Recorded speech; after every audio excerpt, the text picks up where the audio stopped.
I'm Rachel King, welcome to my channel. This is a follow-up video to my first video about making a Chanel style jacket using couture techniques. In the first video, I'll put a link in the description so you can see it if you want to, it was all about finding a pattern, and I looked at I think 8 commercial patterns, some of which you can make conventionally, all of which you could probably choose to make using couture techniques if you wanted. The pattern I eventually settled on was this pattern from Khalje. It's a classic French jacket pattern, and it is designed to be made using couture techniques. As you can see, it's a very simple pattern. It has no seam allowances, and that is intentional. That will become apparent. The reason will become clear later on in the making process, but I won't go there now. And it has 7 main panels and 2 additional pockets. So centre front, side front, centre back, side back, and it's got a 3-piece sleeve. And I have to say I've toiled it, and we'll have a look at the toile in a bit. The sleeve is beautiful. It's beautifully shaped. I had to make it a bit bigger for my arms because my arms are a bit chunky. But the pattern is lovely. It's a really lovely shape. I needed to tweak it for myself, but then that is the whole point of the toile. So alongside Susan's pattern, I'm using a book by a lady called Claire Shaeffer that I found on Amazon. I'll put the link in the description so you can have a look at that if you're inclined. It's a great book if you want to up your game to use couture sewing techniques. It's great, and it really takes you from the very beginning.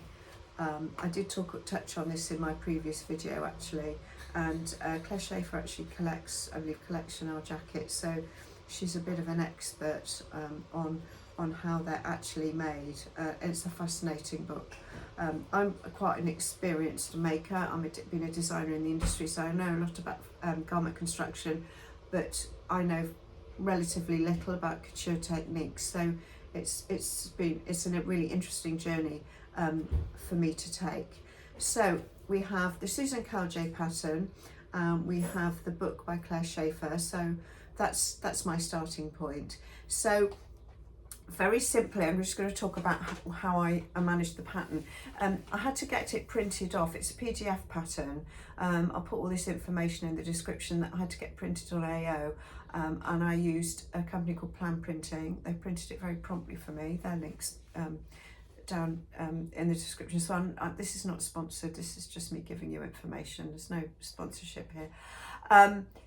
Had it printed out. It's a multi-size pattern, so I traced it onto spot and cross paper in my chosen size. I chose the measurements that were nearest to me. I was quite relaxed about that because I know I'm making a toile, which is a calico version of the garment. Cut it out in calico, added 1.5 seam allowances. I do like a generous seam allowance, and if you're just doing a toile, it gives you room to manoeuvre. And got it on the machine, and I have made a calico toile, and we're going to have a look at it.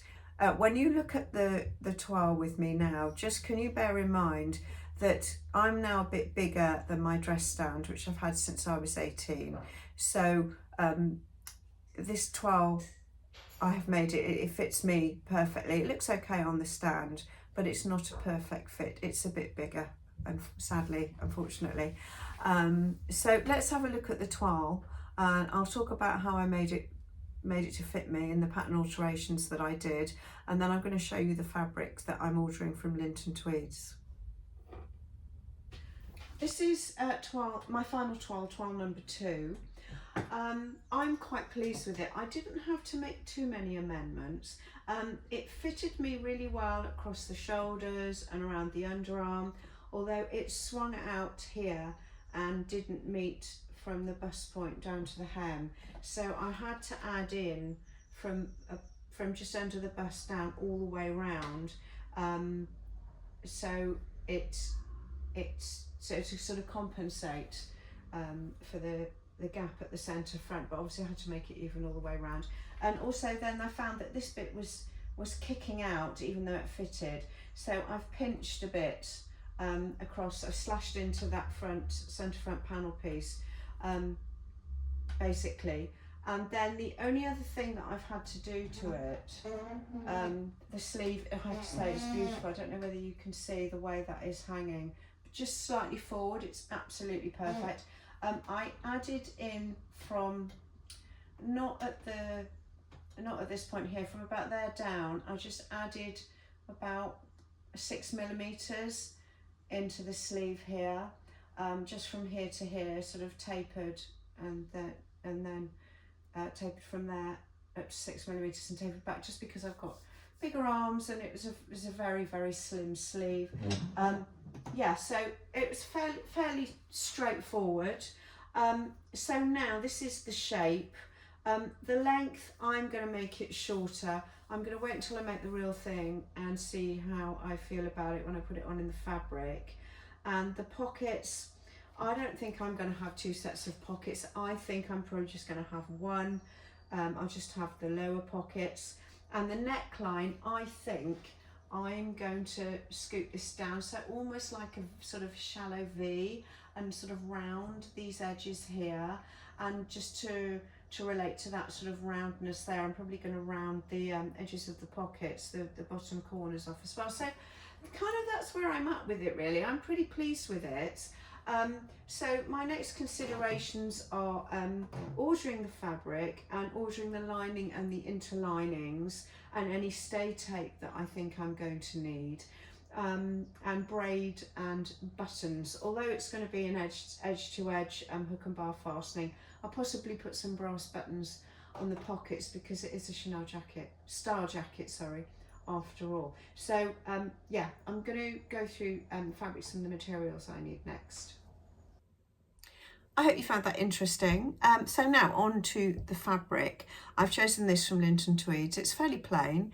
It's 100% wool, textured boucle in cream. It's about 375 grams per metre square, if that means anything to you. So it's a medium weight, I would describe it as. 100% wool.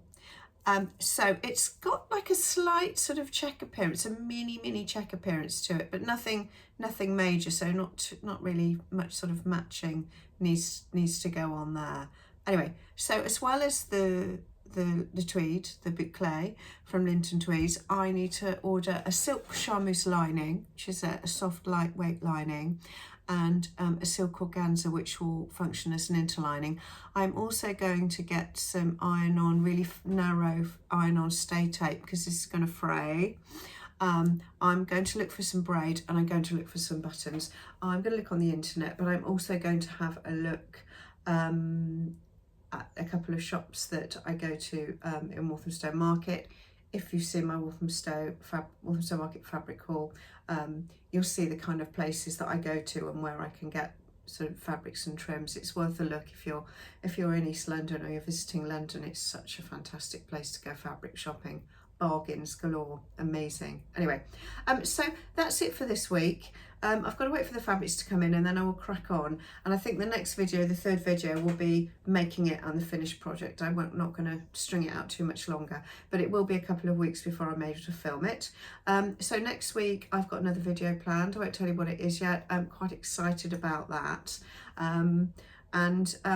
Just apologies for not posting last week. It was my son's big birthday party and it just took over and I was just exhausted and overwhelmed. And although I'd planned to do a video of the party and the build up to it, I really didn't get enough footage and it was all a bit too much, so I took a week off. Anyway, I'm back now.